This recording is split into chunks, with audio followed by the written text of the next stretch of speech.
नमस्कार दोस्तों, मेरा नाम है मनीष और आप देख रहे हैं स्टडी प्लैनेट। तो गाइस, आज के इस वीडियो में हम लोग बात करने वाले हैं एसओएल के असाइनमेंट्स की। तो एसओएल, अगर आप लोग BA honours political science second semester के स्टूडेंट हैं तो हमारा काफ़ी इंपॉर्टेंट असाइनमेंट है। सब्जेक्ट का नाम है आपके पॉलिटिकल प्रोसेस इन इंडिया और इसका कोड नंबर है 123-21202। तो ये असाइनमेंट आज हम लोग डिस्कस करने वाले। हिंदी मीडियम का ये असाइनमेंट होगा आपका। और इससे पहले मैं ऑलरेडी एक असाइनमेंट बना चुका हूँ आपका, political theory concepts and debate. तो उसका हिंदी मीडियम और इंग्लिश मीडियम दोनों का असाइनमेंट आपको तैयार मिलेगा। आप लोग मेरे प्लेलिस्ट में जाके देख सकते हैं। और इसके अलावा आपका जो पॉलिटिकल प्रोसेस इन इंडिया है, इसका इंग्लिश मीडियम का असाइनमेंट भी मैं ऑलरेडी बना चुका हूँ। तो काफ़ी सारे असाइनमेंट मैं बना चुका हूँ। आप लोग चैनल को सब्सक्राइब करके उसकी प्लेलिस्ट में जाकर देख सकते हैं। तो हमारा आज का टॉपिक है पॉलिटिकल प्रोसेस इन इंडिया और इसके अंदर आपको 4 क्वेश्चंस दे रखे हैं, जिसमें से कोई भी 2 क्वेश्चंस आपको अटेम्प्ट करने हैं। तो हम लोग इसका सबसे पहला क्वेश्चन करेंगे, what has been the impact of party system fragmentation on Indian politics after 1989।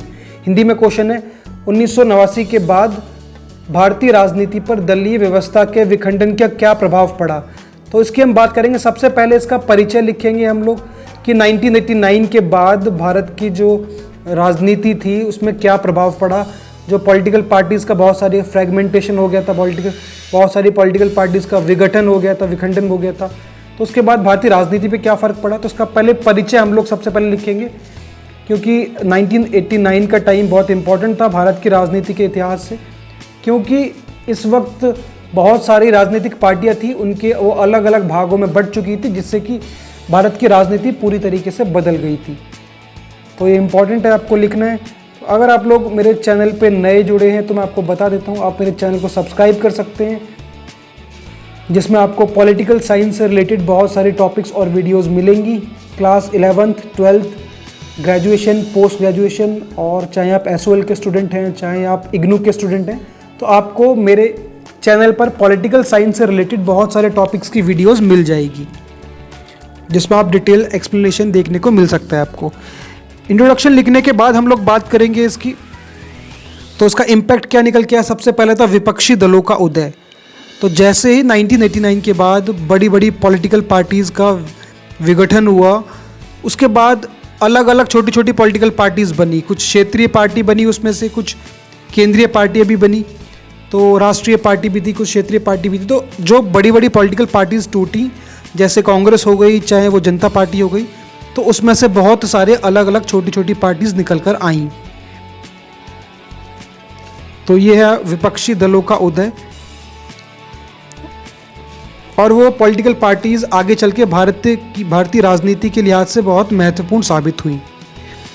इसके बाद बात करेंगे गठबंधन की राजनीति का युग। तो ये भी बहुत महत्वपूर्ण इम्पैक्ट था राजनीतिक पार्टियों के विघटन का, क्योंकि जैसे ही पार्टीज़ ब्रेक हुई, अलग अलग पार्ट्स में बटी, उसके बाद किसी भी एक पार्टी को 1989 से बहुमत हासिल करना बहुत मुश्किल हो चुका था, जिसके बाद छोटी छोटी पार्टीज़ में बढ़ चुके थे। तो होता ये था, यहाँ से गठबंधन की राजनीति का युग शुरू हुआ। क्योंकि जब किसी भी पॉलिटिकल पार्टी को, एक सिंगल पार्टी को बहुमत नहीं मिल पाता था, तो ऐसे केस में बहुत सारी राजनीतिक पार्टियाँ आपस में मिलकर गठबंधन की सरकार बनाकर तैयार करती थी। और ये गठबंधन की सरकार ही भारतीय राजनीति को डोमिनेट कर रही थी। गठबंधन की सरकार से ही भारत की राजनीति चल रही थी। तो काफ़ी लंबे टाइम तक ये चलता रहा। तो ये भी काफ़ी इम्पॉर्टेंट इम्पैक्ट पड़ा। बात करें इसके अगले इम्पैक्ट की, तो वो था सत्ता का बंटवारा। तो सत्ता का बंटवारा कैसे हुआ। जब बहुत सारी पॉलिटिकल पार्टीज़ अलग अलग इमर्ज होकर आई, तो पावर भी शेयर होने को मिली। हमने पहले क्या होता था कि मेजरली एक ही पॉलिटिकल पार्टी राज्य में भी है और वही पार्टी केंद्र में भी है, लेकिन अब क्या था, सत्ता का बंटवारा होना शुरू हो चुका था। मतलब जरूरी नहीं था कि जो पार्टी केंद्र में है वही हर राज्यों में भी जीतेगी। तो सत्ता का बंटवारा इस तरीके शुरू हुआ। केंद्र में अलग पार्टी हुआ करती थी और राज्य के लेवल पर अलग अलग पार्टीज जीता करती थी चुनाव को।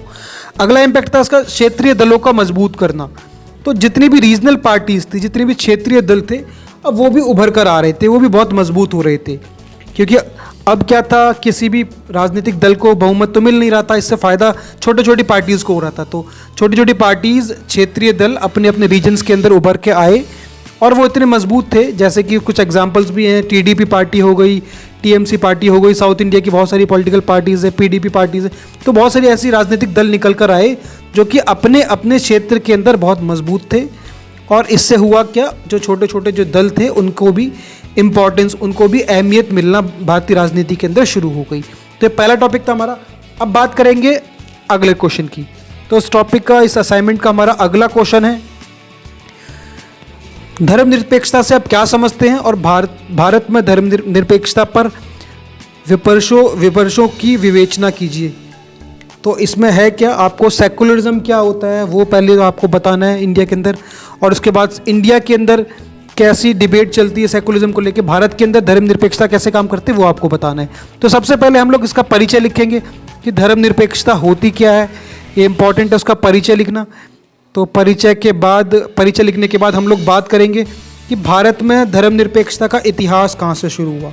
तो थोड़ा सा अगर आपको बता, धर्मनिरपेक्षता का मतलब बहुत सिंपल है, सभी धर्मों को समान तरीके से देखना। सरकार और राज्य किसी भी धर्म के आधार पर किसी भी नागरिक के साथ कोई भी भेदभाव नहीं कर सकती। इसका इतिहास बहुत पुराना है, 1905 से शुरू हो चुका था, क्योंकि भारत बहुत सारे अलग अलग धर्मों से जुड़ा हुआ देश है, बना हुआ देश है।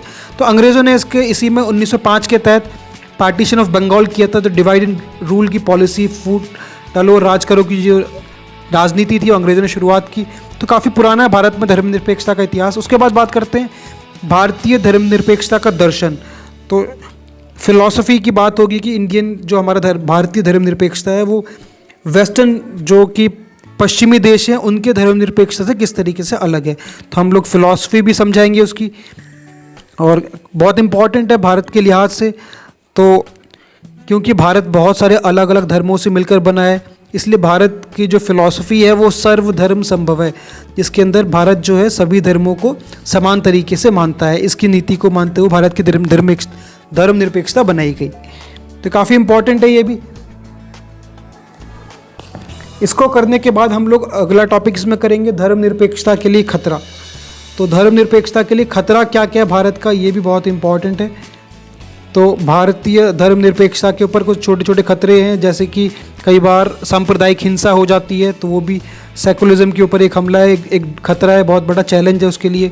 और राजनीति के अंदर धर्म का इस्तेमाल करना, जाति का इस्तेमाल करना, सांप्रदायिक दंगे होना, ये कुछ चैलेंजेस है, चुनौतियां हैं, खतरे हैं जो कि भारतीय धर्मनिरपेक्षता को कमज़ोर करने की कोशिश करते हैं। तो उसके अलावा आपको बता देता हूँ, आप लोग मेरे चैनल को सब्सक्राइब कर सकते हैं, जिसमें पॉलिटिकल साइंस से रिलेटेड आपको बहुत सारी वीडियोस मिल जाएंगी।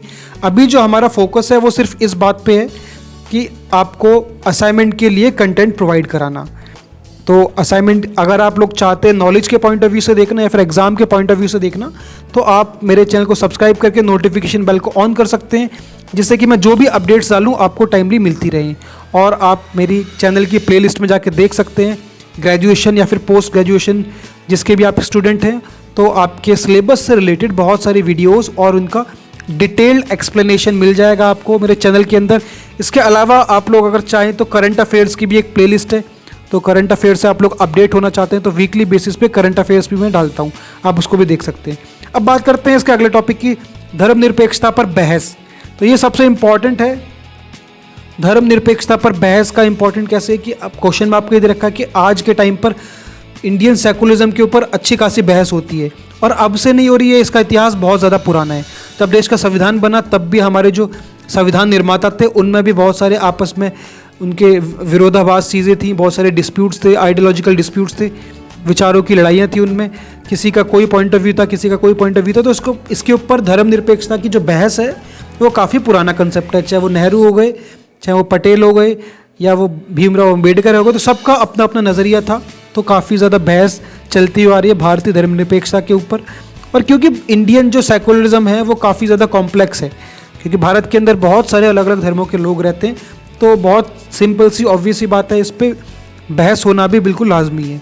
और आज के टाइम पर भी ये बहस कंटिन्यू है, चाहे नेहरू सरकार से लेकर मोदी सरकार तक, हमेशा, चाहे इंदिरा गांधी सरकार हो जिन्होंने सेकुलर शब्द को और ज़्यादा इंपॉर्टेंस दी और प्रियम्बल के अंदर जोड़ा, चाहे नरेंद्र मोदी सरकार हो, तो सभी सरकारों में जो धर्मनिरपेक्षता की जो बहस है वो लगातार जारी है, इसका एंड नहीं हुआ है। क्योंकि भारतीय धर्मनिरपेक्षता बहुत ज़्यादा एक इम्पॉर्टेंट और इशू है, जो कि क्योंकि मैंने बताया भारत में बहुत सारे अलग अलग धर्मों के लोग रहते हैं, डिस्प्यूट्स होना बिल्कुल लाजमी है, इसलिए भारत के धर्मनिरपेक्षता के ऊपर अक्सर बहस होती रहती है।